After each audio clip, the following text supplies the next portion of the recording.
Streaming.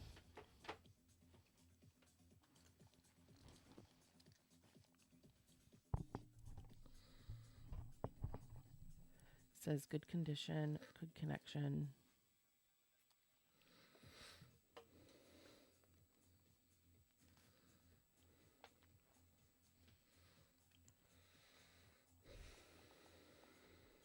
All right. It's working. Okay, good. Let me go back to my studio. Okay. So, I'm here in studio with Dan, but you can't see him. He's just going to be audio today. And we're going to chat about some crazy shit going on. I can't have, I said this in the last one, but if you didn't see the last one, I can't sit for too long. And my podcasts usually end up being like at least 90 minutes to 2 hours of sitting, sometimes more. So I can't do that for my back since I just had surgery. But so we're just going to do a live because we still have a lot to talk about. We just can't stop talking about the Karen Read case, for one. And I think we talked about this last time, how we feel, at least I feel, like so attached to it. I don't normally follow trials or even the OJ, when that whole trial went down. I didn't really watch that. I knew what the outcome was, and I saw the highlights, but that's it. I don't get into TV shows really. Dan and I watch the news. Dan's agreeing, and but I started to talk to someone about this case. They just brought it up. I'm like, oh, I don't know anything about it, and when they explained it to me, I was like blown away. And not only was I blown away, but like it's literally and figuratively close to home. It's like too close to home in that it's in Canton, that it's literally close to home, and figuratively because to me it represents the underbelly of small towns or any city. Like it just represents the underbelly, especially in politics, in life, in general, in everything, and how some people can't fathom how bad people are out there. Some people can't fathom that there are people out there that are that bad. And if you're in politics like I've been and Dan indirectly has been, you see how bad it is. And it's things that like you can't really explain unless you live through it. So we try to explain it because we want people to be self-aware of like how bad things actually are, and that's why the good people need to get involved. And this is how, in my opinion, clearly the trial's still going on, but I'm convinced Karen is innocent. I have my sweatshirt, and and both Dan and I, we can't stop talking about it. I have two good friends. We're still talking about it every day, and it's because it relates so much. Like people that think Karen just hit John O'Keefe, they're not. Most of the people that think Karen's guilty don't really understand. Like I noticed a trend. Like they don't really understand. They are the type of people that can't really understand how it could be that bad. But they're also bad people. Um, some of them. Some of them. Because they want to get away with stuff. So it's like they want to get away with stuff. So they think that this cover up, they should get away with it. And I've just noticed that trend. So, in the group that I'm in, that Dan and I are in, it's like 40,000 people. It's the biggest group I've ever seen about the case, period, whether either side. And the people in there are just, it renewed my faith in humanity. It renewed my faith in Facebook. It renewed my faith in politics, in good people, that they are getting involved now and like they're not letting bad people get away with murder, literally. So, and I'm not a conspiracy theorist either, and neither is Dan. And it's like, um, let me just make sure we're still live. It's just like the evidence pointing in the direction of the plaintiff which is these two families, the McCabe's. The McCabe's and the Alberts. So Turtle Boy coined the phrase McAlberts. So they because they're all together all the time. They're like kind of related.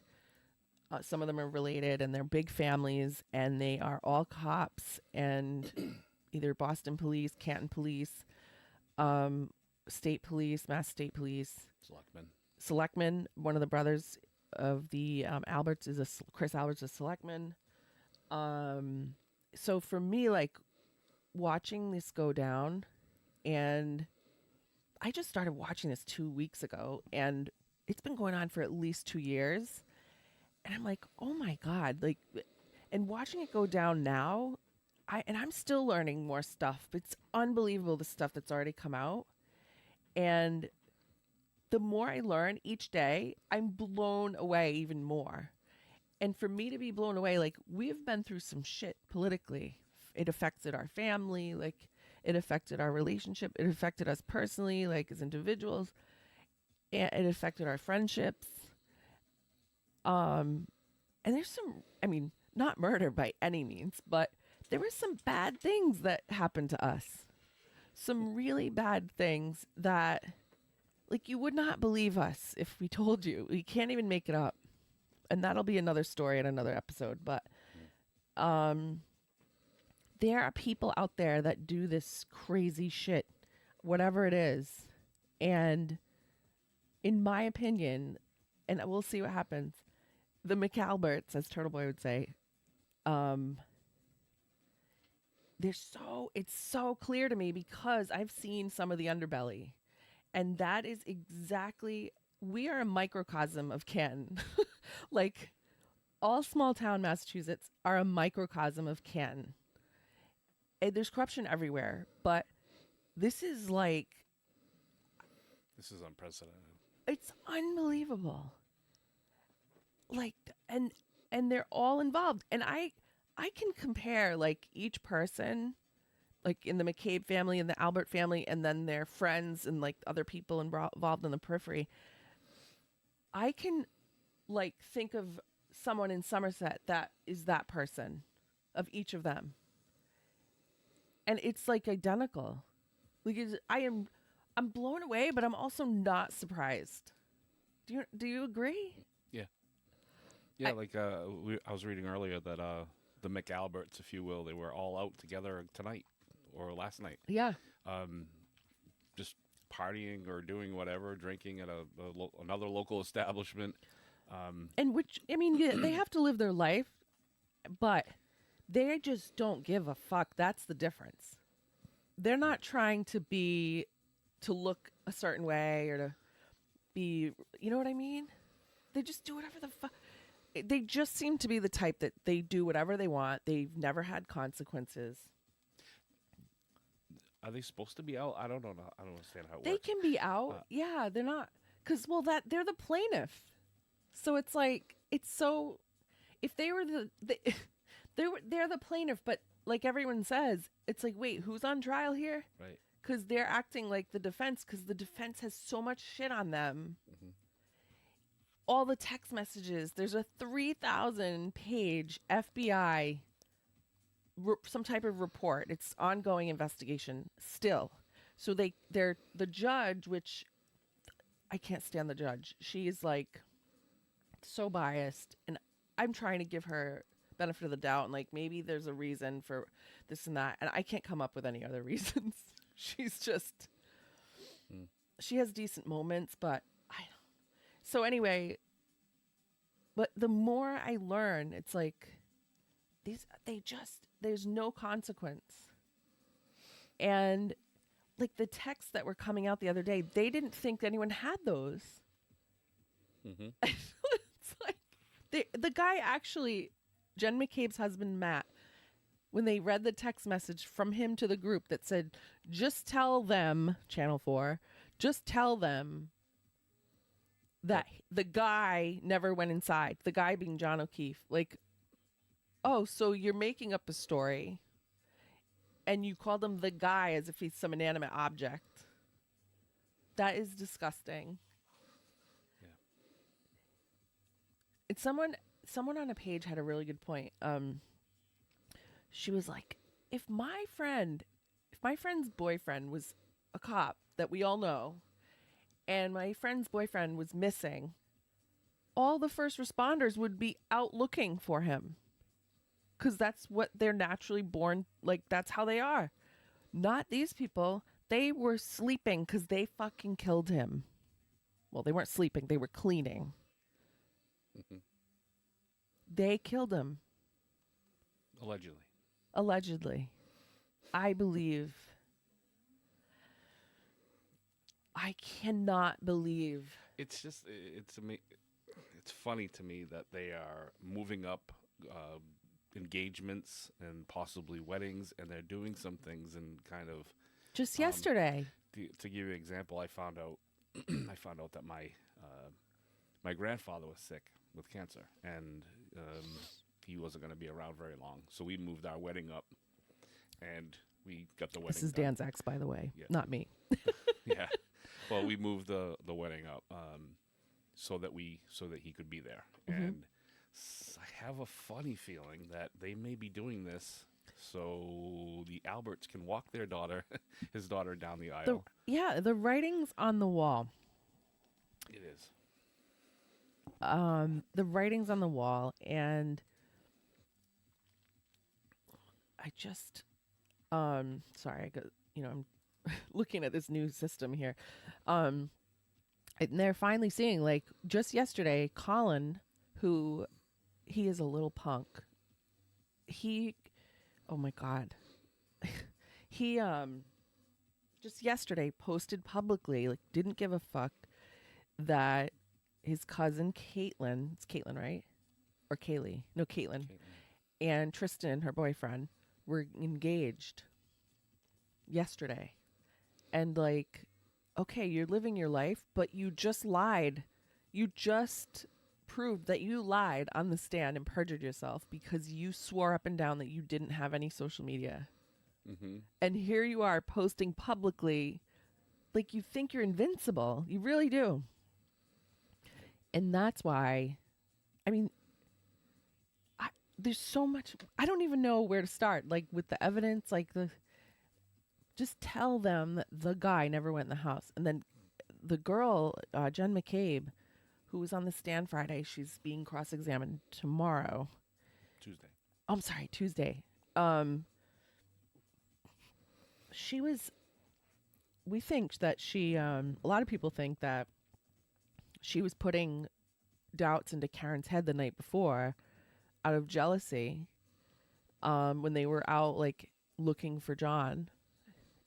And she was saying, like, bringing up the ex-girlfriend's house to make her feel bad, the one that lived around the corner, and then asking her if she thinks that she hit him with her car, and heard her say something about a cracked taillight in her car. So she was opportunistic and like, oh, maybe you hit him and that's why your taillight's broken. Mm-hmm. But she really hit his car when it was parked the other day. Like, it wasn't even that. Yeah. So it was, definitely a manipulation. You could tell. yeah, so she was like, did I hit him? Did I hit him? Because this woman is a master gaslighter, Jen McCabe, and master manipulator. That I think that's what she did. She knew what she was doing. She was calm. Like, here they are looking for someone that was dying in the snow, but they didn't know he was dying in the snow. They just didn't know where he was. And she was calm and just like, whatever, called 911 when they found him. And the way she asked in a text, she was texting John. She said, "Where can we find you?" instead of "Where are you?" Yes. That's very sketch, man. Yes, it's a subliminal messaging. Like, where can we? Why did you type it that way? Like, that's not how you would ask someone. Like, dude, where are you? I bet you go back in her text messages to anyone that she's ever said, "Hey, we're going out tonight. Where are you?" Yeah. She'd say, "Where are you?" Not "Where can we find you?" Well, and I wonder who else she texted while she was texting John to set up this whole. Mm-hmm. She thinks deleting them is just gonna. What? No.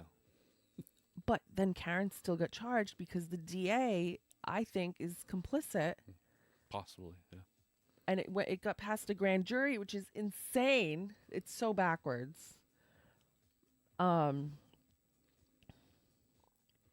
Yeah. Well, I mean, you can see that this is going to be dealt with federally at some point. Yeah. So it's just a ticking time bomb. Yeah.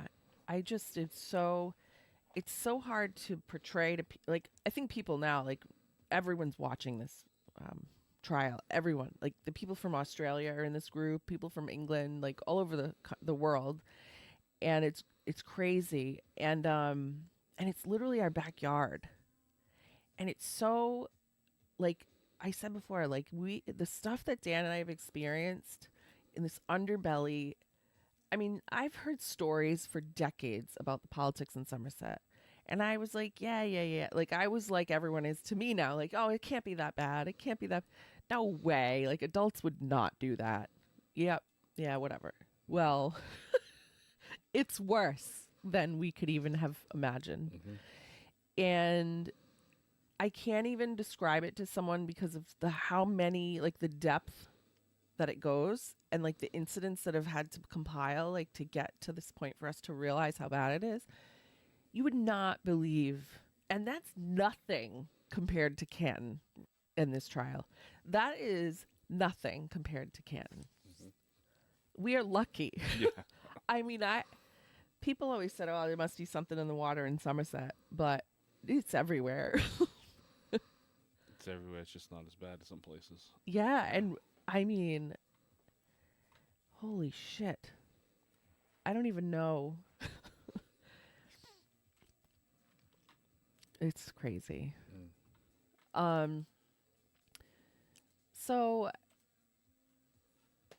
we have town meeting tomorrow. Oh God.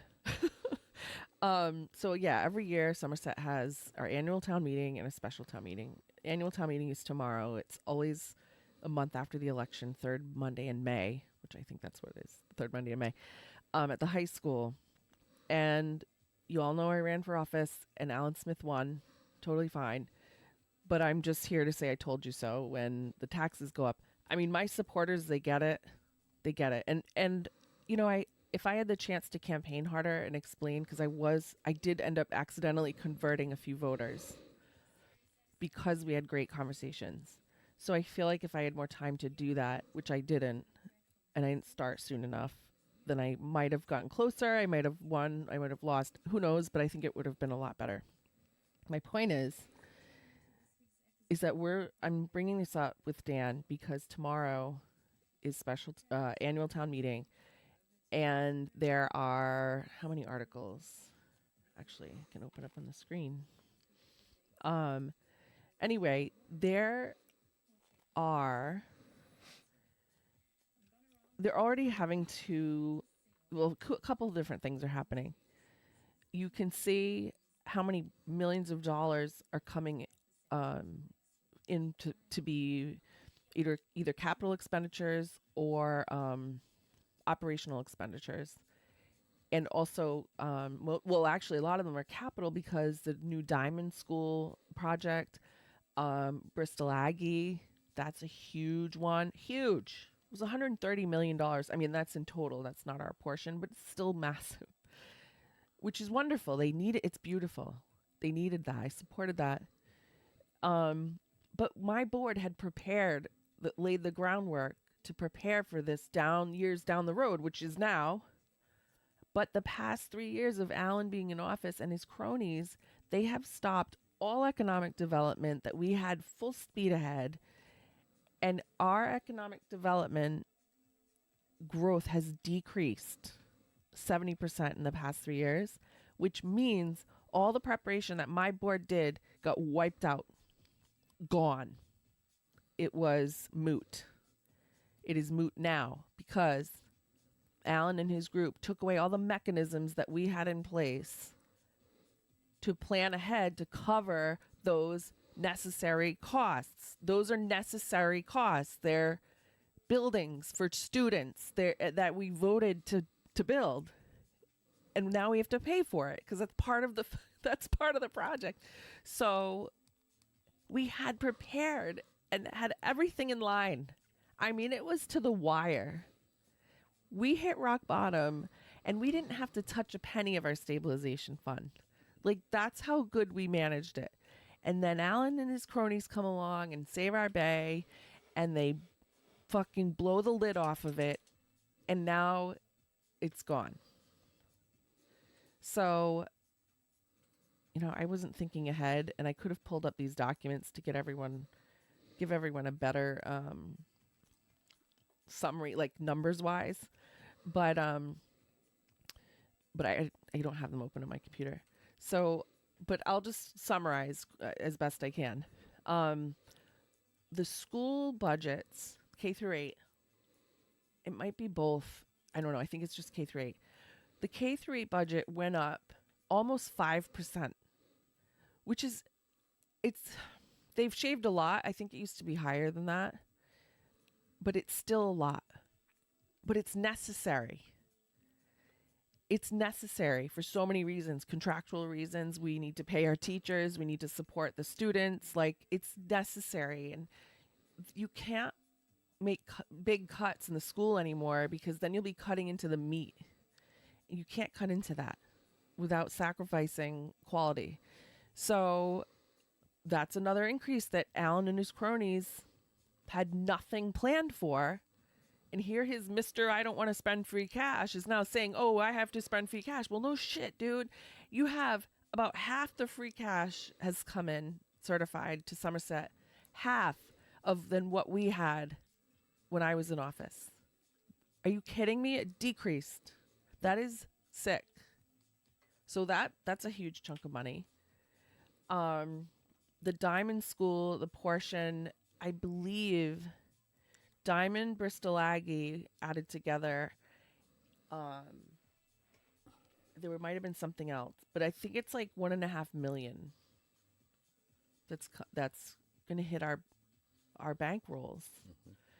I don't know if that's the right term to use if it's coming out, but it's going to be an expense, and we're going to have to raise taxes because we have no revenue. We have decreased revenue.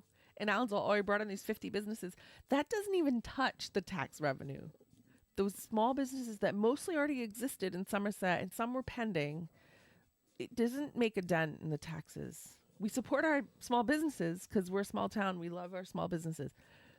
But that's just how it is. It's the math. Like, that's just how it is. Bread.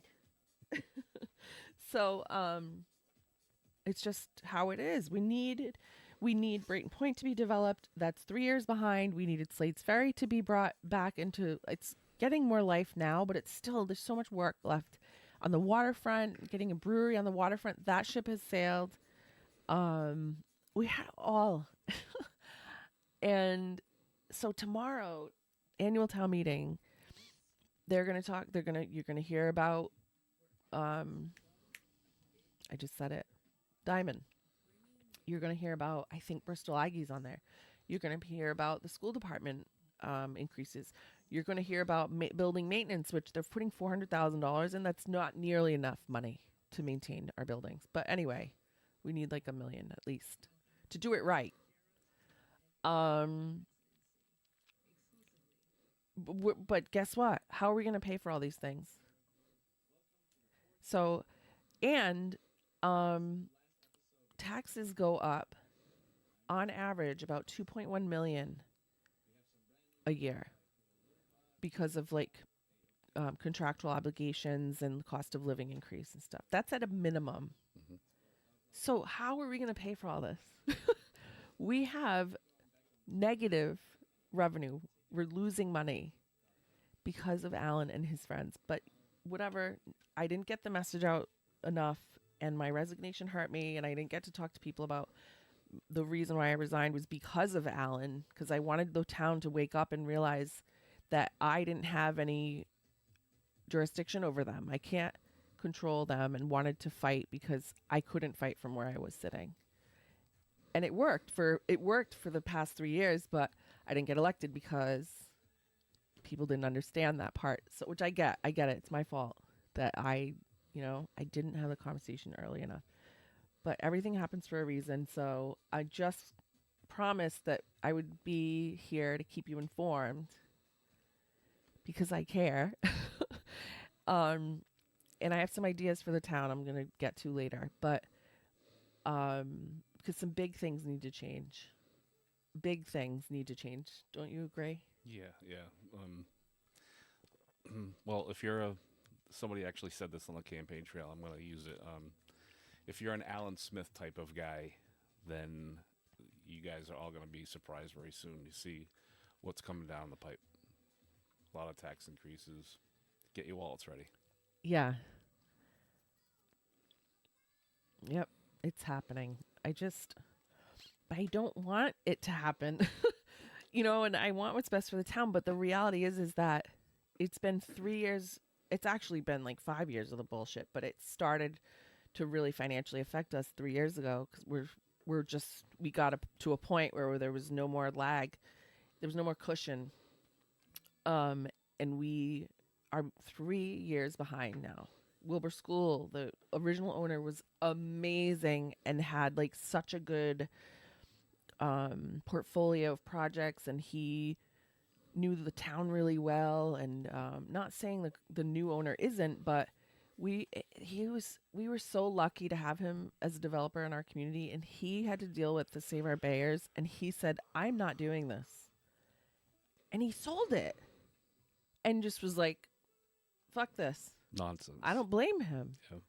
He was pissed. He put his heart and soul into his projects, like anything he does. And they just shat all over him. And they're going to yell at me, "Oh, she's such a bull." No, that's if you go back and watch the meetings, like, I don't have to tell you. I only have to tell you to make you go watch it. But, like, I don't have to tell you what to think. You'll see it for yourself. So, yeah, I don't know. Well, I just what do you think about tomorrow? What else did I forget anything? I don't think so. You had a list, didn't you? Yeah, well, I mean, so there's Diamond. I don't know. It doesn't really matter. The bottom line is that you'll see tomorrow millions of dollars that, and you may not realize it the way the warrant's laid out, which I was the one that pushed to have those blue descriptions because they're layman's terms. Those weren't in there ever before.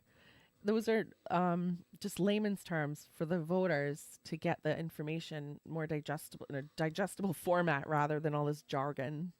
So I just want you to know I did that for you. So, but you'll see eventually that with all these projects coming and with no economic development, these small ribbon cuttings, that's not what I'm talking about. Like, that's not, I mean, we need some major strides to be made in the redevelopment of a region like Slades Ferry and Brayton Point. Like, not just one small business that is great to have in town, but it's not going to solve our problems. Businesses aren't coming to Somerset trying to solve our problems. Like, they're here because they want to be in a good community. And I want us to be better. And I just want you guys to know that the changes that I'm going to push for coming up, this is me just starting to lightly talk about it. But I'm going to stay involved, and I hope you do too. Let me know if you want to be involved, and I will rope you in and add you to our little group once I make it. So let me know. And if you watch the Karen Reed case, just think about it. Think about, there's so many stories I haven't told yet. Keyword being yet, because I will tell them. But just think about, like, holy shit, like, this is really happening in a town. And Karen's parents are from Dighton. They're our neighbors. Like, it's so close to home, and it's so real. And people are like, "Oh, cops wouldn't do that." And I love Somerset cops. We have the best. But I'm saying in general, like, people in politics are not, like, not everyone is what you think they are. And the good people are hard to find, very hard to find. And the people that are obsessed with it in a very bad way are obsessed with it for their own benefit and for just, like, creating drama, like Star Magazine and the Enquirer, whatever the heck it's called, National Enquirer. uh, just think about it and remember, like most of the people, that's why politicians have such a bad name, I think, because it's hard to find good people to run, and most of the people that are in politics are dirty. So just look at Canton, the selectman, the police chief, the even the DA. But anyway, there's so many layers to it. But think about it. Just think about it. Trust me. And we're gonna go now, and my back needs to be horizontal. So um, that's pretty much it. Do you have anything else? Nope, let's get horizontal. Okay.